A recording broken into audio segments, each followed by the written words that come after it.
Ah, moi, j'ai surtout regardé sur le haut de tableau parce que il y a le retour des Coupes d'Europe, il y a globalement le début de saison. Et moi, ce qui m'a intéressé, ou plutôt ce qui me préoccupe, c'est dans le haut de tableau, à savoir que là, il y a un bouleversement au poste de gardien de but, un poste qui est fondamental parce que il peut y avoir un saut qualitatif. On l'avait vu la saison dernière avec l'Olympique de Marseille et Geronimo Rulli. Un saut qualitatif ou alors un gadin qualitatif. Exactement. Et moi, je parle davantage de saut qualitatif parce qu'avec Marseille et Geronimo Rulli, ça t'avait permis d'avoir cette deuxième place. Et cette saison, on s'aperçoit que quand tu regardes les 7 premières places, et notamment les équipes qui vont être engagées en Coupe d'Europe, et aujourd'hui, il y a Geronimo Rulli qui est le seul gardien qui va Il y en a 6 sur 7 où ça va changer. Exactement, il y en a 6 sur 7. Et donc, par rapport à ça, et c'est le motif de mon avis tranché, moi, ça me préoccupe parce que à quelques jours du début du championnat, à quelques jours, à moins de 48 heures de la Coupe d'Europe pour le PSG, je ne peux pas croire que ce changement, que ce bouleversement soit anticipé dans le cas du PSG, avec le remous que ça peut provoquer, soit subi avec les effets de domino que ça peut impliquer, par exemple l'Olympique Lyonnais qui doit trouver de la valeur marchande et qui a dû laisser partir Lucas Perry du côté de Leeds, Strasbourg qui a perdu Petrovic qui est parti du côté de Bournemouth, Nice qui a dû faire face à la réalité saoudienne avec le départ de Boulka, Lille qui a subi l'effet domino avec notamment Chevalier qui est parti du côté du PSG. Je ne peux pas croire que ce bouleversement aura un impact positif pour tous les clubs et que forcément, il y aura un impact, et comme tu as évoqué, un gadin qui sera négatif pour ces clubs-là. Et aujourd'hui, moi, ce qui me préoccupe, c'est qu'à date, quand on va entamer la saison de Ligue 1, ces gardiens auront très peu de temps d'adaptation. Ces gardiens ne sont pas forcément arrivés dans le cas de l'Olympique Lyonnais. Aujourd'hui, ce qui m'interroge, c'est que quand on voit la plupart des équipes qui ont eu la saison dernière des classements qui ont été très intéressants, parce qu'ils avaient une assise défensive qui était très intéressante. Je fais référence à Nice. Je fais référence à Lille qui a été la deuxième meilleure défense de Ligue 1 derrière le PSG avec 36 buts. Je peux aussi faire référence à Monaco. Bon, même s'il y a eu une alternance et une cohabitation qui a été plutôt forcée et qui s'est rapatriée sur Radeki, qui pour moi n'est pas forcément le meilleur des choix. En plus, il est sur un âge avancé. Moi, je me dis que cette saison, ça pourra avoir cet impact négatif qui me fera dire qu'il y a certains clubs de Ligue 1 qui, pour des raisons indépendantes ou pour des raisons voulues, se seront trompés. Donc aujourd'hui, moi, à quelques jours du début de la Ligue 1, ce bouleversement dans le haut de tableau en ce qui concerne les gardiens me préoccupe. Alors avant que Walid donne son avis, petit panorama. Qui ne change pas? Auxerre, Donovan-Léon, ça ne change pas. Metz, a priori, Baudard, ça ne change pas. Lopez à Nantes, ça ne change pas. Rouli à Marseille, ça ne change pas. Metz, Baudard, c'est Lille. Parti. Non, mais il est à Lille, ouais. En fait, je récapitule. Donc Metz, je ne les mets plus dans les... Ça ne change pas. Lopez, ça ne change pas. Rouli, ça ne change pas. Nkambadio, Paris FC, ça ne change pas. Samba, à Rennes, ça ne change pas. Et Reste à Toulouse, ça ne change pas. Ça ne fait pas beaucoup de monde quand même. Tout le reste... Je ne sais pas s'il y a une année où il y a eu autant de bouleversements de gardiens de but en Ligue 1 que cette année. Tout le reste, il y a changement. Il y a une grosse rotation là. Oui, il y a une grosse rotation qui peut s'expliquer par plusieurs choses. En fait, Metz, j'avais mis ça ne change pas dans le sens où en fait, il n'y a pas de nouveaux gardiens qui... C'est ça, oui. Ici, il y a Jonathan Fischer qui est arrivé, mais a priori, c'est Oukidja qui devrait normalement... Retour d'Oukidja. Oui, Fischer ou Oukidja vous dites Fischer, vous? J'ai pas suivi la prépa de Metz, donc je suis pas calé là-dessus. Ça peut s'expliquer par plusieurs choses. Déjà, ça met en avant la qualité. Apparemment, il y a mise en concurrence et pour l'instant, c'est Fischer qui est devant. Ouais. Mais bon. Bon, allez, on va les mettre dans la catégorie changement, Metz aussi. Mais pour moi, Gilbert, ça peut s'expliquer par plusieurs choses. Déjà, c'est une récompense par rapport à la qualité des gardiens de Ligue 1 qu'on a vu la saison dernière, notamment lors des trophées UNFP. La réalité économique du championnat, à partir du moment où tu deviens, par extension, un marché fragile, où des clubs avec des moyens économiques beaucoup plus importants peuvent se servir. Je fais référence à la Première Ligue, je fais référence à l'Arabie Saoudite, et aussi par des choix sportifs, en l'occurrence le PSG. Moi, je comprends totalement l'avis de Delton. Après, il y a juste un truc qui me dérange. Bon, déjà, ça peut être une bonne nouvelle pour la Ligue 1. S'il y a des gardiens défaillants, on peut avoir plus de buts peut-être. Mais faciliter le poste de numéro 9 et des attaquants, parce qu'on a beaucoup décrié les attaquants et les numéros 9 sur les dernières années en Ligue 1. Moi, en fait, sur les gardiens, c'est un état des lieux factuel de la part d'Elton. Maintenant, s'il y a chamboulement, il y a quand même des raisons. Pas pour tous les clubs, mais c'est qu'il y avait défaillance sur beaucoup de postes. Moi, je pense au Havre avec Desmas et Gorgelin, ils ont pris Moridio. Tu prends à Lens qui ont pris Risser.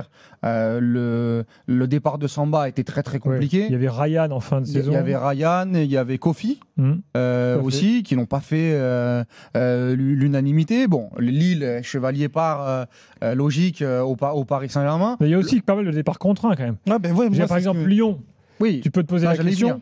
Non, mais j'allais y venir. Sur les 7 premiers, t'en as 4, il y a des choix subis. Je termine avec mon exemple. C'est ça. Je termine avec mon dernier exemple. Monaco qui a toujours eu des très gros problèmes et donc ils essayent encore une fois le choix Radecki, et je suis d'accord avec Elton, moi je suis pas méga convaincu, mais on va notamment sur la vision long terme, mais on va voir ce qu'il va apporter cette année. Tiens, j'aimerais bien avoir l'avis de Paulo Breitner là-dessus sur la dernière demi-heure. Après oui, il y a les choix qui sont subis. Tu as Lyon, tu as Nice avec Boulka qui part en Arabie Saoudite, tu as Strasbourg, mais Strasbourg, Petrovic venait d'arriver aussi, donc tu sais très bien qu'à Strasbourg, il y a un roulement, mais tu pouvais te poser la même question quand Petrovic arrive, est-ce que Petrovic va s'adapter? Et Pender s'est annoncé très très fort par les suiveurs.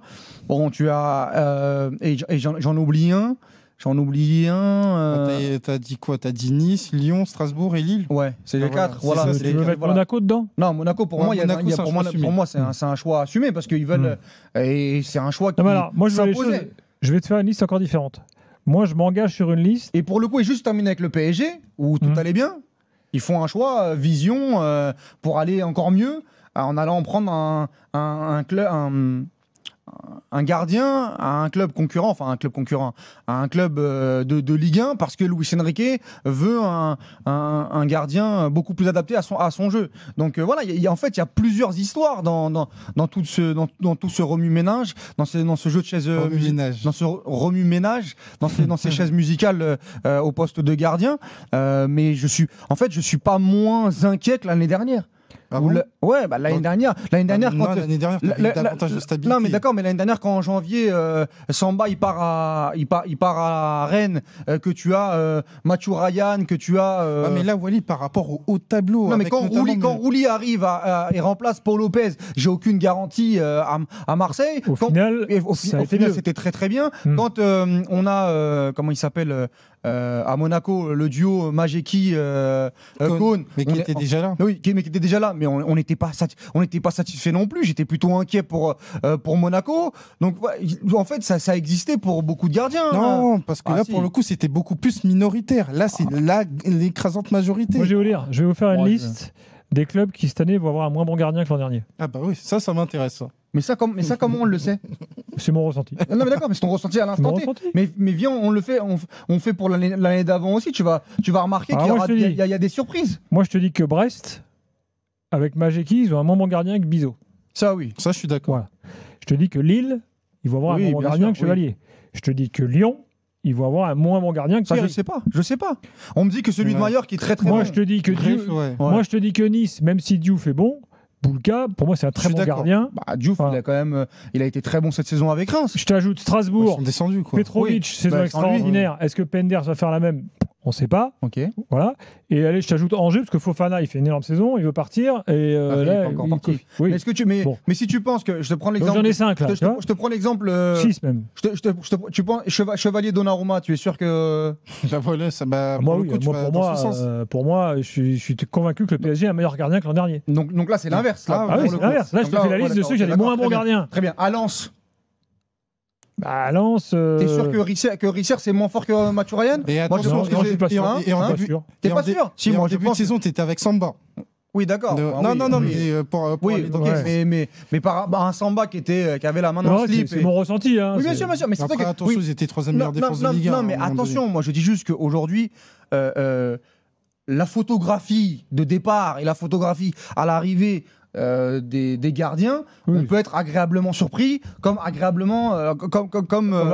désagréablement déçu. Comme désagréablement déçu. C'est plutôt négatif à l'instant T. Oui, non, mais moi j'ai dit que j'étais d'accord avec ton avis de base, mais que attention, il y a aussi s'il y a départ, s'il y a arrivé, c'est parce qu'il y avait sur certains clubs des vrais choix à faire. Après, oui, quand tu perds pour Chevalier 55 millions d'euros, excuse-moi, Lille, ils doivent recruter un très bon gardien. Bah oui. Est-ce que tu es sûr qu'ils vont recruter? Mais non, mais ça après c'est leur boulot. Non, parce que attention, mais c'est la... parce que t'écoutes les temps par rapport à Baudard, il y avait une volonté de concurrencer dans un premier temps Chevalier. On n'écartait pas l'idée qu'il puisse jouer des matchs. Là Baudard, aujourd'hui, ce serait un sacré pari. Hein. Il a joué le dernier match amical. ouais, voilà, moi, je pense qu'on peut être sur un statut quo. Tu prends l'exemple de Rennes entre Brice Samba qui est arrivé en janvier et Mandanda l'année d'avant. Oui. Tu gagnes au change ou pas? Pour moi, oui. Voilà, donc voilà, chaque équipe a son histoire aussi, chaque club a son histoire. Moi, j'attends de voir, même si je suis d'accord avec Elton sur le bilan global, mais je pense qu'il y a des explications à ça. Il y a le contexte économique, il y a des offres qui sont irrefusables. Perry qui est entre 15 et 17 millions d'euros, tu prends Chevalier notamment. Et puis, tu as des changements de cycle, et il y a des joueurs qui ont connu des défaillances et qui devaient être changés. Je te prends l'exemple, moi, de, pas Gorgelin, de Desmas, Arthur Desmas, qui était parmi les très bons gardiens l'année d'avant, qui avait fait une très bonne saison au Havre. Cette année, il a été catastrophique. Et il a été écarté, et c'est Gorgelin qui a fait la fin de saison. Les dynamiques des gardiens sont très fluctuantes. Hein.